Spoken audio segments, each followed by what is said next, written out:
আমি একটা জিনিস বিশ্বাস করি, আমরা যদি সফল হতে চাই তাহলে আমাদের কাজের মাধ্যমে সফল হব। মানুষের কথায় বা কাগজে লিখে মানুষের সফলতা প্রকাশ করা যায় না।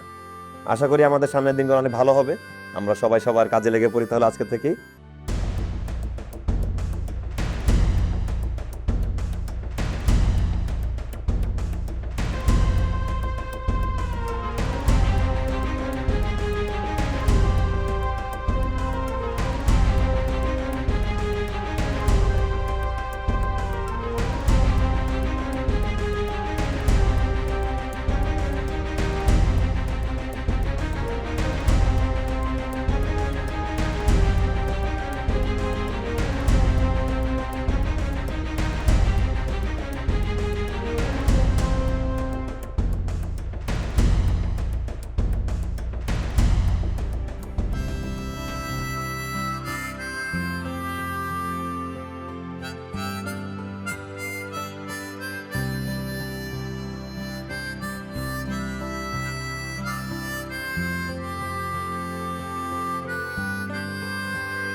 আপনাদের সাথে পরিচিত হতে পেরে খুবই ভালো লাগলো।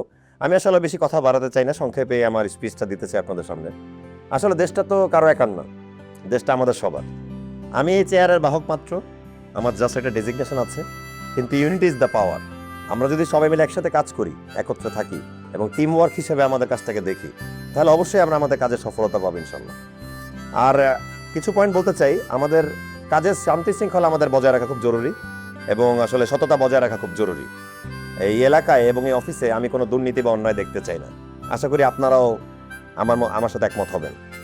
আমি আপনাদের কথা দিচ্ছি, আমি যে কোনো প্রশাসনিক দায়িত্বে অবশ্যই কঠোর থাকব এবং আসলে সেটা দেশ ও দশের স্বার্থেই এবং জনকল্যাণের স্বার্থেই হবে।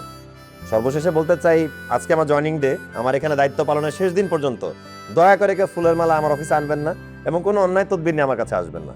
আপনাদের কাছে যেন কেউ অন্যায় তদবির নিয়ে না আসে এবং কাজ হাসিল করে। যে তদবির করবে তার যেন যোগ্যতা থাকে, যোগ্য লোকই কাজ পাক, সেটাই আমাদের জন্য আসলে উত্তম। আমি একটা জিনিস বিশ্বাস করি, আমরা যদি সফল হতে চাই তাহলে আমাদের কাজের মাধ্যমে সফল হব। মানুষের কথায় বা কাগজে লিখে মানুষের সফলতা প্রকাশ করা যায় না। আশা করি আমাদের সামনের দিনগুলো অনেক ভালো হবে। আমরা সবাই সবার কাজে লেগে পড়ি তাহলে আজকে থেকেই। সবাই ভালো থাকবেন। Thank you. আসসালামু আলাইকুম।